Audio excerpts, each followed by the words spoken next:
In this video, I'm going to show you how to record audio in Serato Studio. Now, the first thing you have to do, you want to open your project, go to the bottom right and click on Song View, and then in here you want to add audio track, okay? So I have some already, ignore these. You want to go to the bottom of your scenes and click on Add Audio.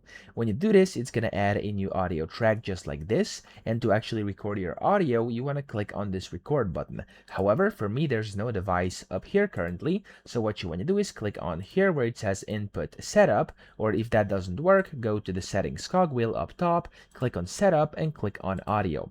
From here, you want to go and select an input. So I'm just going to go with my mic over here, click on it and set all the other settings as well. And then from here to actually record your audio, position your playhead where you want to start. I'm going to go over here, select your input and just hit this record button and it's going to count you in and it's going to start recording just like that. Okay, I'm going to mute the track and okay, so you get the point. I'm actually going to go and stop this. There we go. That was a bit messy because I forgot to actually turn off monitoring. If you forget to do this, you're going to be able to hear yourself, but you get the point. That's how to record the audio. You can then of course use it. You can go and chop it up. You can go and listen to it, etc. Okay, so that's how to record audio. I hope this video helped you out. If it did, please subscribe to the channel and help me out as well.